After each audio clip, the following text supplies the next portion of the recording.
as we are going through this Christmas season is the miracle of Christmas. So we're going to be looking at it from a number of different perspectives.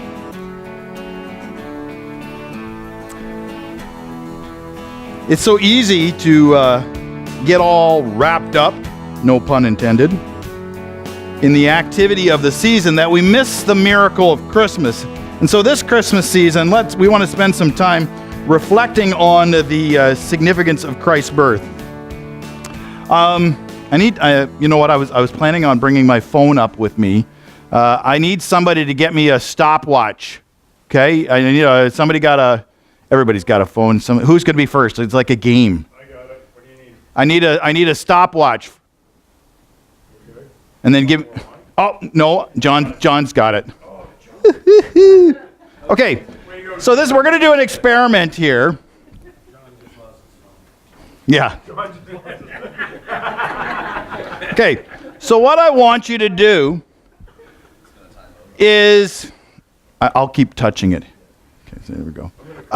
Is I want you to close your eyes, and without counting in your head, I want you to put your hand up when you think a minute has passed. Okay, so just close your eyes. This is just an experiment. I want to see whether or not this works or not. Or no, see, you're not supposed to. Don't count. Don't count. You know, you guys are thinking you're being sneaky. I know when you're counting. Okay, so when I say go, I want you, when you think it's 1 minute, I want you to put your hand up, okay? And I'll go, or make some weird noise when the minute is up. Okay, you guys ready? On your mark, set, go.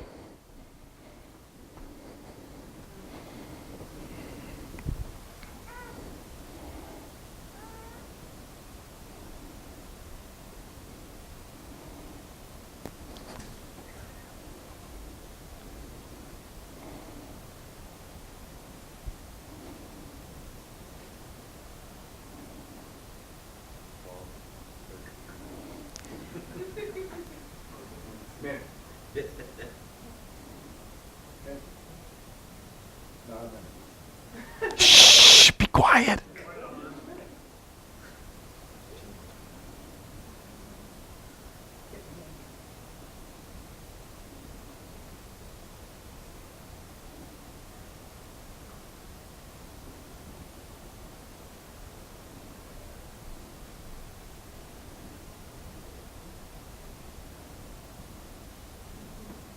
Done. Isn't it? I find that an interesting experiment. Do you want to know when the first person put their hand up? 19 seconds. 19 seconds, the first person put their hand up, thinking a minute had passed. You know, I always think time is such a funny thing. The cheaters at the back, Wilma and Allison, are looking, hey, this clock's got a second hand. They're looking right at the clock. Oh, sorry, John, I'll give you your phone back here. It was better than mine. Time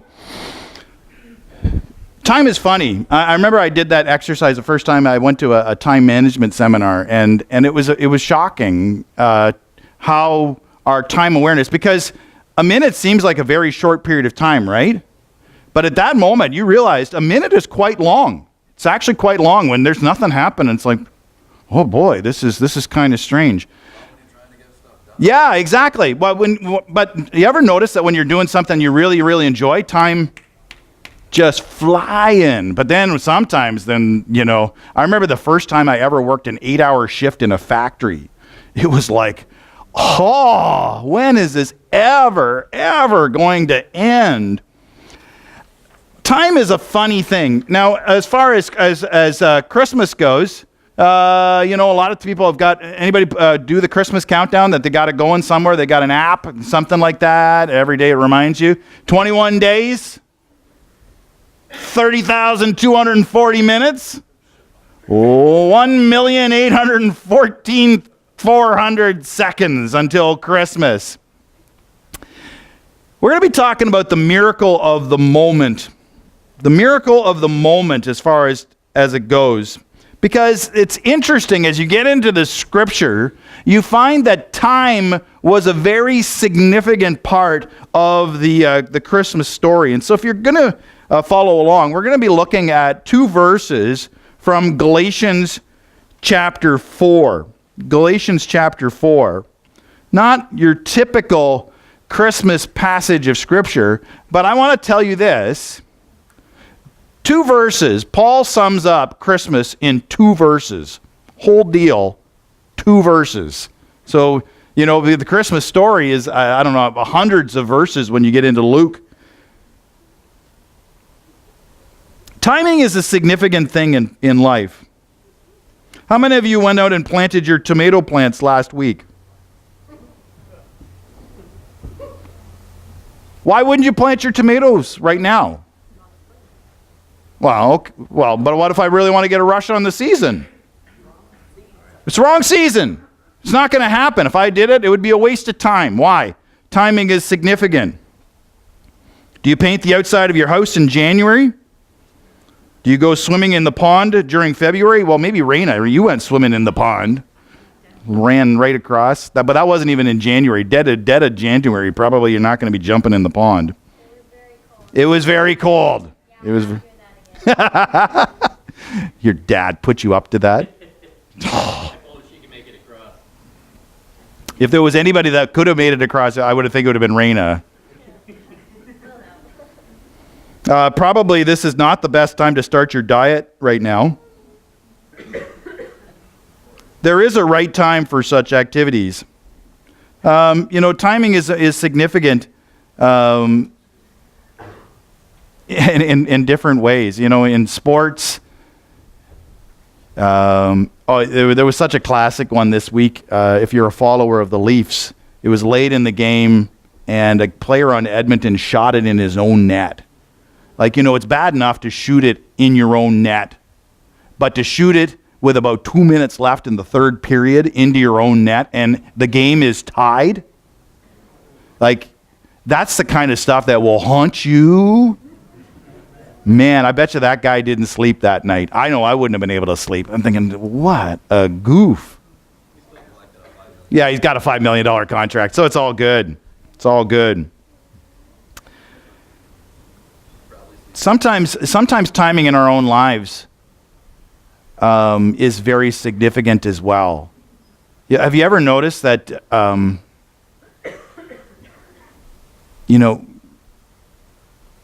this was a really interesting timing one from my father-in-law's life. I don't know if anybody remembers. I think it was in I'm going to date myself here. I think it was 85, summer of 85.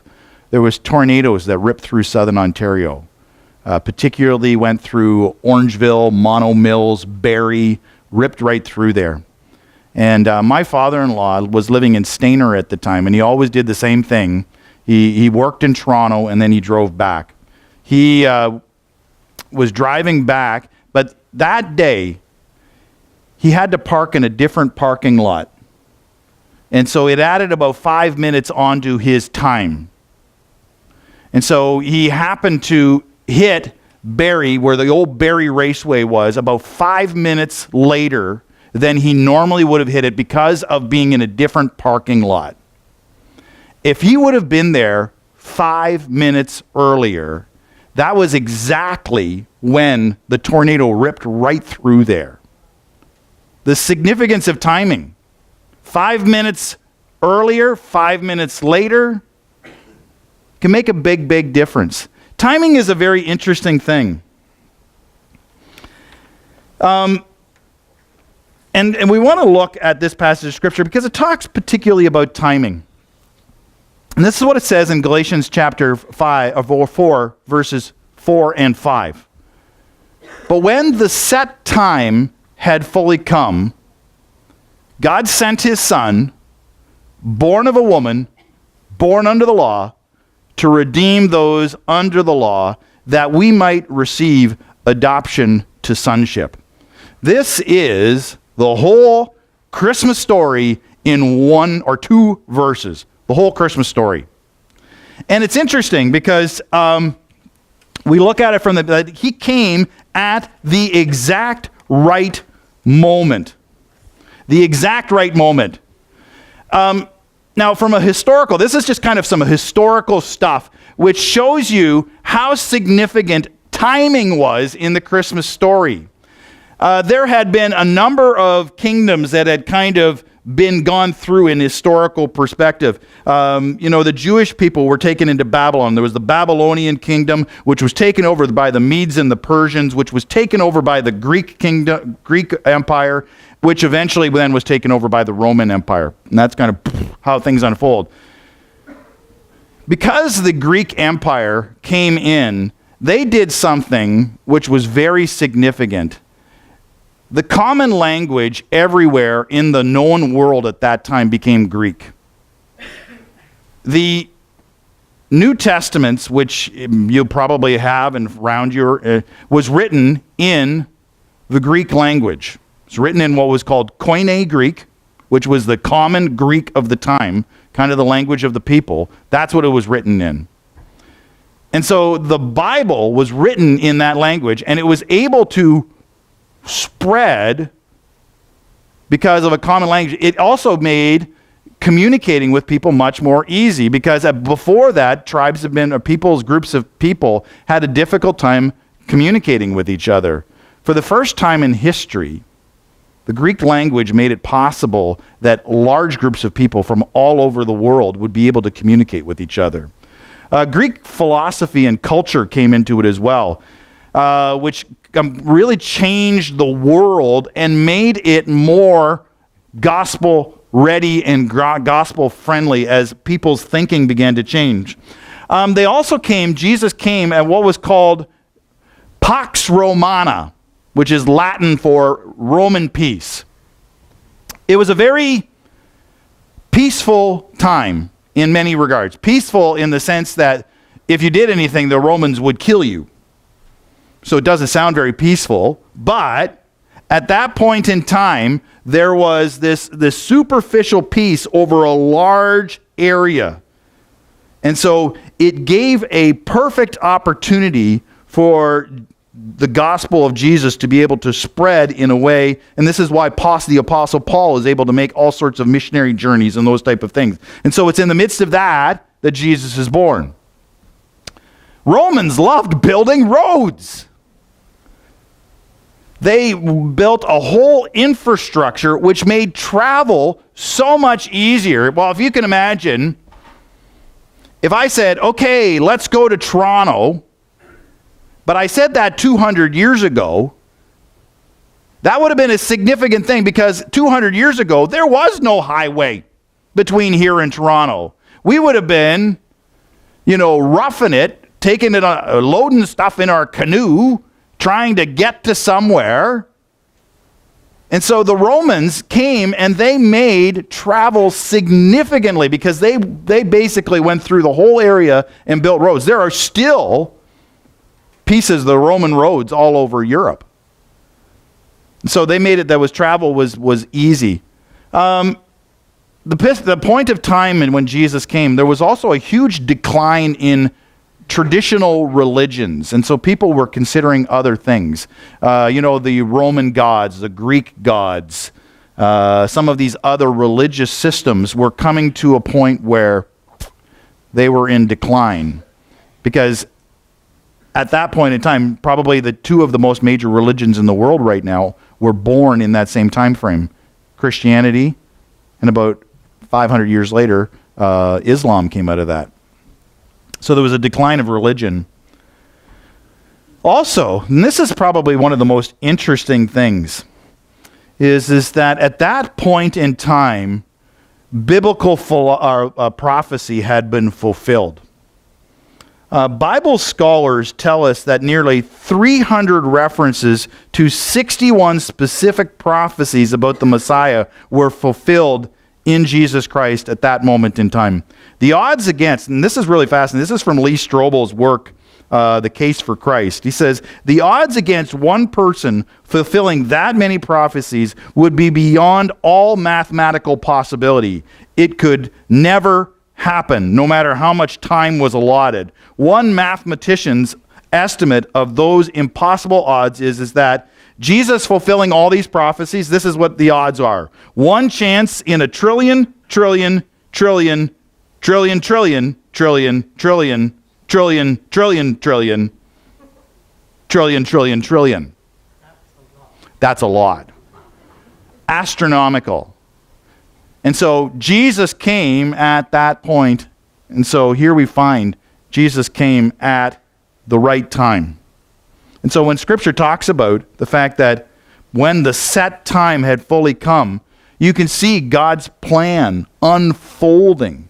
And these are not things that we just kind of, made it up. This is historical fact that all these things came together at that point. And so here we also find that Jesus provides the right moment. He provides the right moment. In order for God's plan to unfold, there were certain things that needed to happen. And Galatians sums it up. He says, first it says that God sent his Son. It was God's Son. That he was fully God. That he was fully God. But then he goes on and he says, but he was born of a woman, which makes him fully human. Jesus was unique in the sense that he was fully God, fully human at the same time. And in many regards, it's a divine miracle beyond comprehension to have an individual who is fully God, fully man. And it says that he was born under the law. Nobody wants to talk about law and guilt these days, but if we don't, we might miss something essential. Paul tells us in his letter to the Romans that all human beings, in one sense or another, are under the law. That is, we do not make up our own rules. What do we call people who make up their own rules in society? Prisoners. Because if you say all of a sudden, you say, you know what, I feel it's my moral right to be able to knock somebody off. We'll go, no, it's not. And Richard's going to come to your house and he's going to put you away. Why? Because we're under rules, aren't we? We live under rules. Our society is built under these rules.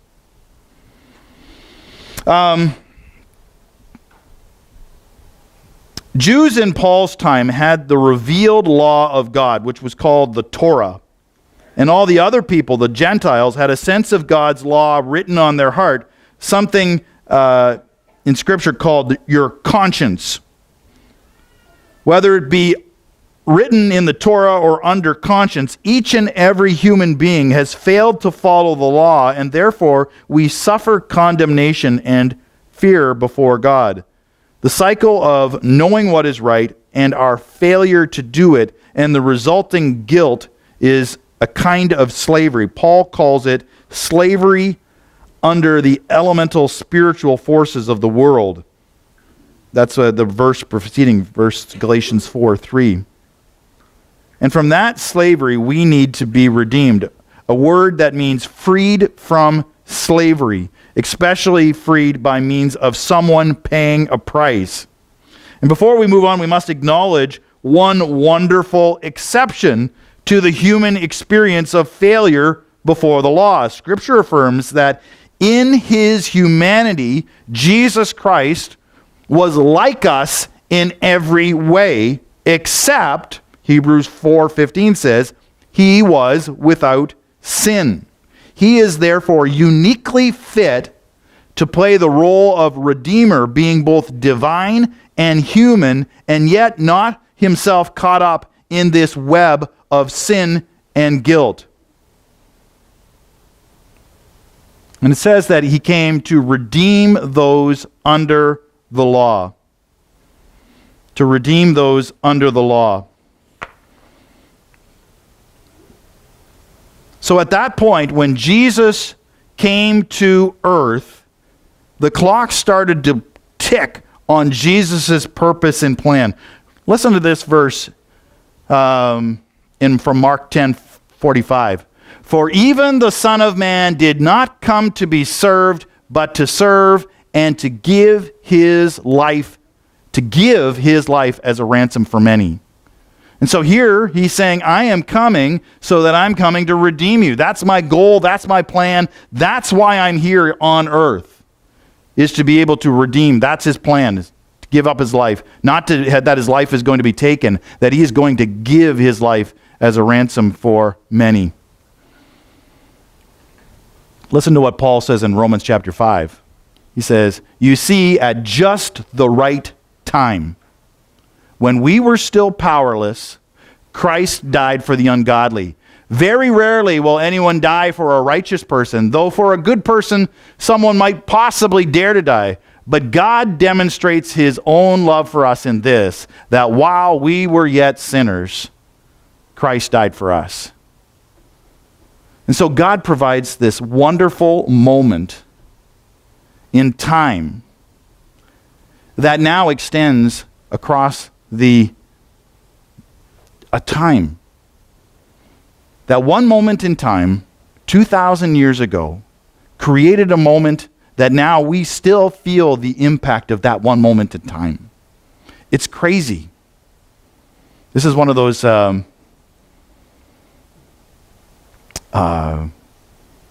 almost science fiction things. I can't even remember which Christmas movie it was.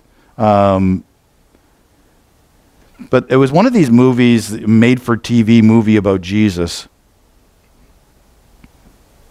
And it showed Jesus on the cross. And as Jesus was on the cross, it went through what his mind was going on, thinking about.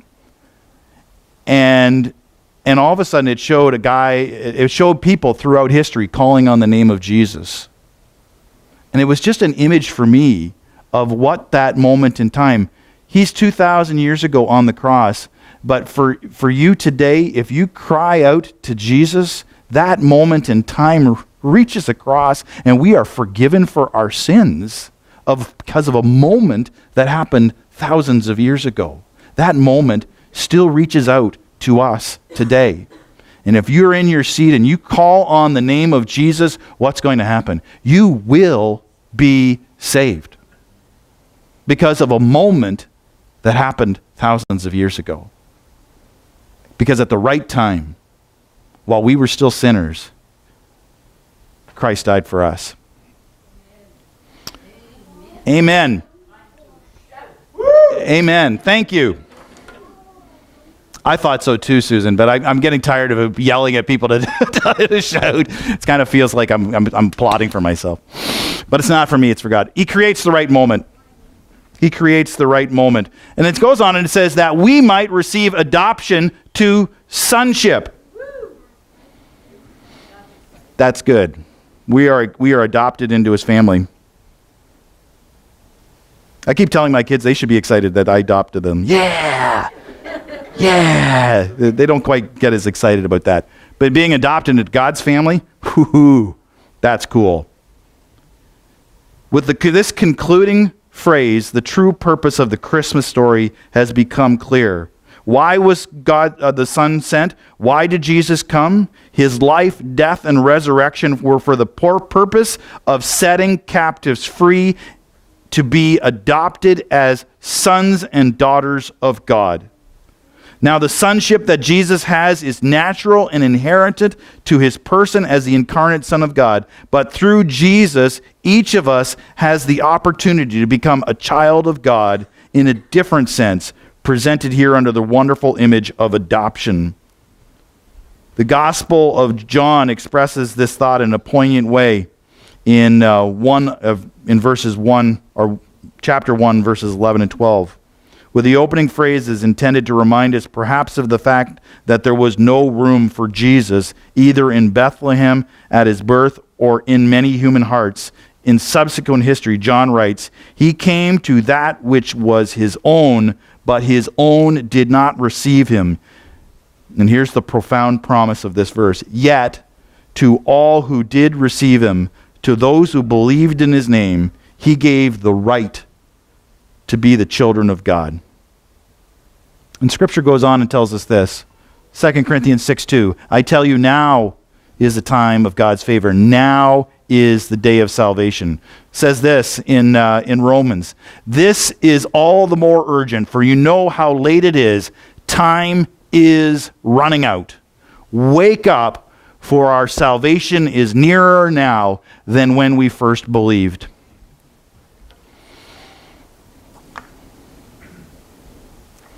Just as we wrap things up here, Galatians 4 and 5 sums up the Christmas story, that at just the right time in history, Jesus entered in. And in that moment in time, that while we were yet sinners, Christ died for us. And he gives us the opportunity, and he tells us, now is the moment which we need to receive him into our lives. I just want to conclude. I love this thought from Max Lucado. I'm not going to be able to read it with as quite a good a southern drawl as Max Lucado. But this is what he wrote in his book, God Came Near.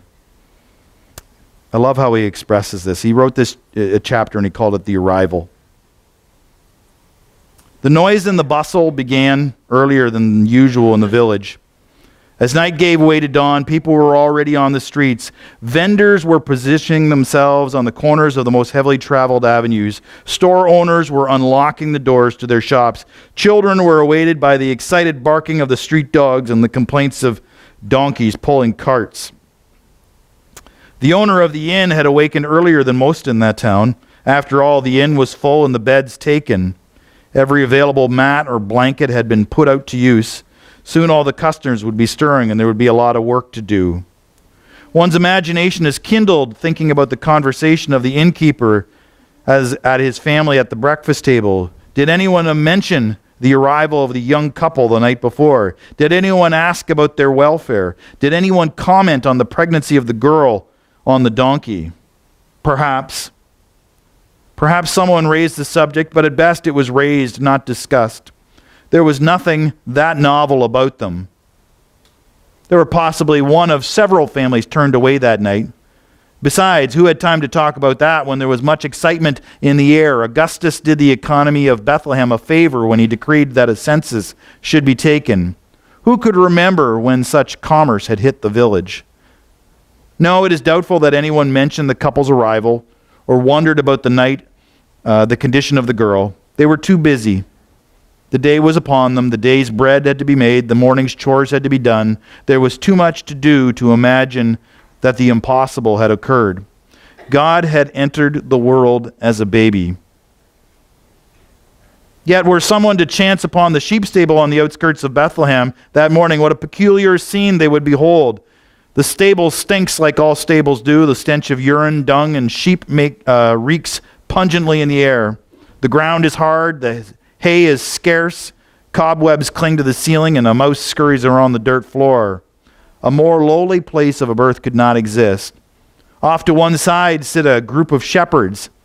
They sit silently on the floor, perhaps perplexed, perhaps in awe, no doubt in amazement. Their night watch had been interrupted by an explosion of light of heaven and a symphony of angels.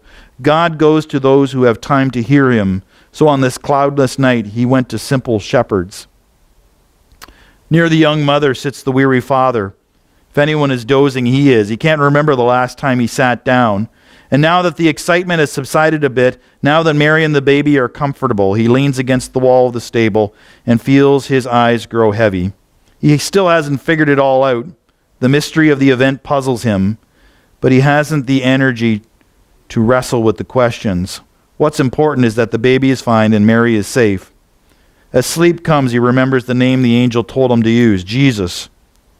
We will call him Jesus. Wide awake is Mary. My, how young she looks. Her head rests on the soft leather of Joseph's saddle. The pain has been eclipsed by wonder. She looks into the face of the baby, her son, her Lord, his majesty.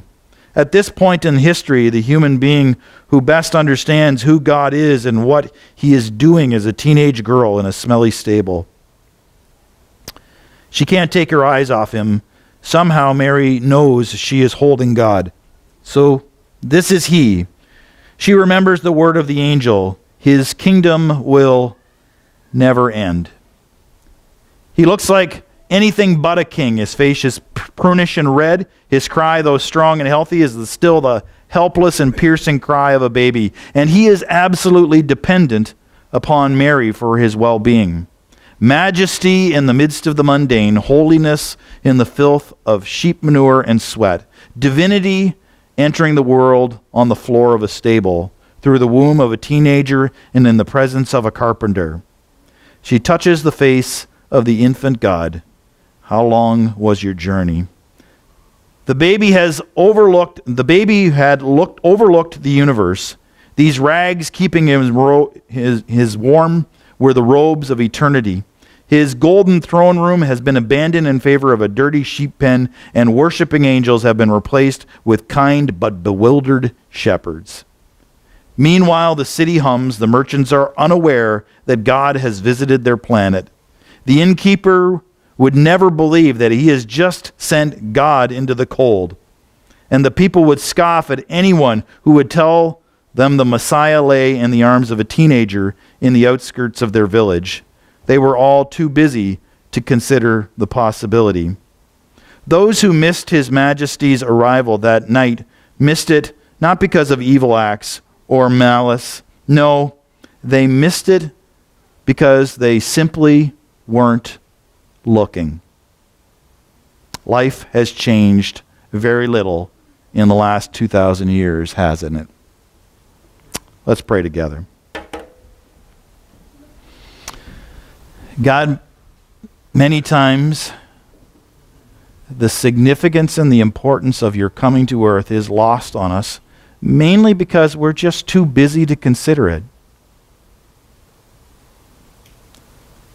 But you tell us that now is the time.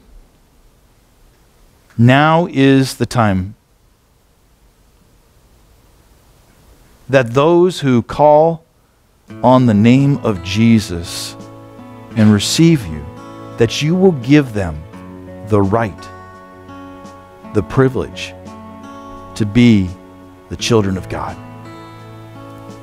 Thank you for this promise of your word, that at just the right time, you came into our circumstances, and though we were in a situation where we were helpless to overcome it, that while we were in that helpless state, that while we were yet sinners, you died for us so that we could be adopted as your children. Father, I pray that in this Christmas season, we wouldn't miss what is significant and what is important. That we would open up our hearts and make room for you.